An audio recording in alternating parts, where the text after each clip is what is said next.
Alors, de 2014 à 2016, comment on t'a dit non, vous avez fait quoi? Tu as laissé ça et en 2016, tu as ressorti ça entre guillemets du placard? Oui, en 2014, quand on me l'a dit, franchement, j'ai mis dans un placard. Surtout qu'en plus, je m'étais dit, enfin, j'avais eu la stupidité, je pense, de croire que je pouvais faire appel à des développeurs, des étrangers où on allait mieux développer. Donc, je me suis fait arnaquer 12 000 euros. C'était tout mon fonds de commerce. Ok, les développeurs, les développeurs d'où? De quel pays? Bah oui, je les avais pris en France, je te promets, ils ont disparu avec moi.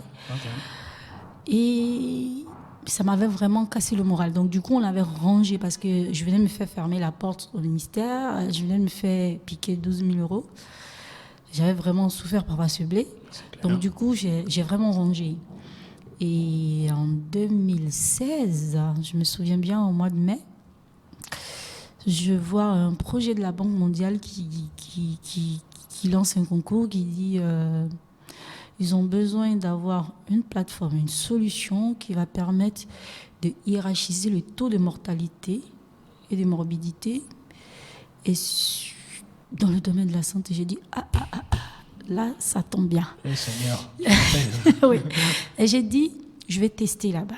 D'accord. Si là-bas, c'est pas bon, c'est que vraiment, il faut foutre ce truc-là loin, quoi. Et je le ressors. Juste, je vais présenter. Et pour te dire la vérité, j'ai présenté en 2 minutes, j'étais stressée. Après avoir présenté, je suis rentrée direct à la maison. C'était devant un jury? Oui, c'était un jury. D'accord. J'y croyais pas moi-même. Ok. Donc, je suis rentrée. Okay. C'est après qu'on m'a dit, mais on t'a appelé là-bas, tu faisais partie des personnes qui ont été retenues. Okay. Oui. Donc, ça m'a vraiment motivée avec mon équipe. On s'est dit, bon, écoute, si ça touche un peu la Banque mondiale, la Fondation WebAid, si ça le touche, ok, je pense qu'on va retravailler. Donc, c'était juste la plateforme. Ouais. Là, on a sorti le prototypage rapidement. Okay. En 2-3 semaines, je l'ai sorti. J'ai dit, bien, ça, on va à la finale, on va présenter. Et puis, oui, il y avait des lauréats, on était les 2e. D'accord. Et surtout, nous, ce que ça nous a donné, c'était pas... C'est vrai qu'on a eu un prix. C'était notre premier prix avec ce projet. Mais c'était pas surtout ça. C'était de savoir que, oui, ça a retenu l'attention. Oui, ça parle à des personnes. Et c'est un programme Banque mondiale. Quel est le programme qui vous a battu, entre guillemets? Alors, le concours, c'était le concours Techmuso. Et le programme, c'était Wafumbo, je pense. C'était 3 femmes, Wafumbo. Je ne connais pas tout le contenu du projet, mais c'était ça. Et donc, ils ont eu le premier prix. D'accord. Et pour moi, ce n'était pas d'être le premier ou d'être la dernière, mais c'est d'être dans le trio, surtout. Okay. Mais de savoir que ça pouvait parler à quelqu'un. Absolument. Donc, du coup, à partir de là, c'est fini, on n'a plus lâché. On n'a fait que redévelopper, améliorer. Et après 2016, 2017, j'ai organisé moi-même avec les prix. Parce qu'on sait tous que les entrepreneurs, c'est pas... On ne bénéficie pas d'accompagnement vraiment. Non, donc, moi, c'est surtout nos prix qui m'ont permis de lancer un pilote. D'accord. Pour tester. Tu t'étais présenté à des banques pour financer cela ou pas? Oui, je l'ai fait. Avec un business plan et tout cela? Un business plan, travailler des heures, étudier. Oh non, mais des études de faisabilité. Qui t'a dit de faire des business plans et des études de faisabilité?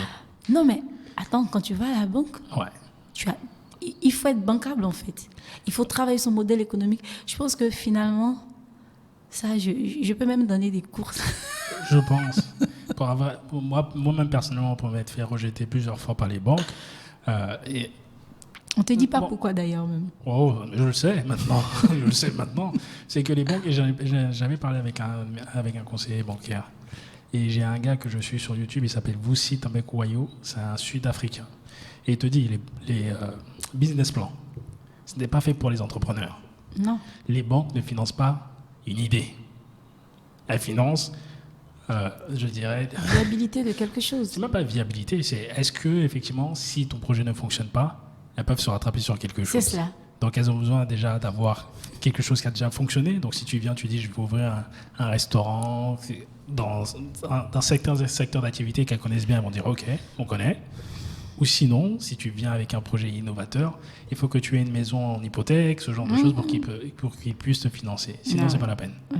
Ça, Donc, c'est les banques ne financent pas de business plan. Donc, Non. tous les entrepreneurs, n'allez pas voir les banques si vous avez juste un plan. Moi, j'ai vendu ma voiture, hein, je me souviens. Parce que oui, il fallait que j'ai de l'argent en plus pour que... Il fallait que je fasse un pilote. Parce que ça ne sert à rien d'avoir un projet que tu as sur toi si tu ne l'as pas testé en fait. Et si tu ne sais pas ce que ça donne. Et moi, le pilote, surtout quand on est dans du numérique, dans du digital, permettait de tester la faisabilité, d'améliorer en plus. Et je pense que c'est ce qui m'a permis d'avoir cette solution-là. Parce que celle-là, je ne sais pas c'est laquelle version, on a tellement amélioré. Oui, parce qu'on partait en zone rurale, on ne se contentait pas que d'Abidjan. On est allé à Ferké, on allait à Krogo, on allait à Boaké dans les fins fonds, même pas, je ne parle pas des villes même. D'accord. Donc on partait et on s'est rendu compte que, en fait, il y a de la connexion aussi là-bas, quand même, contrairement aux apparences. Mais comment adapter à une population qui est majoritairement analphabète? Est-ce qu'elle va l'accepter? Mais j'ai été surprise parce que... Et je pense que c'était ça aussi le succès des mobile money en Afrique. On a tout le temps pensé qu'à cause de l'analphabétisation, ça n'allait pas passer en Afrique. Alors qu'il suffit juste, je pense que c'est l'éducation. Il suffit juste d'être formé et ils le font, ils l'utilisent sans problème.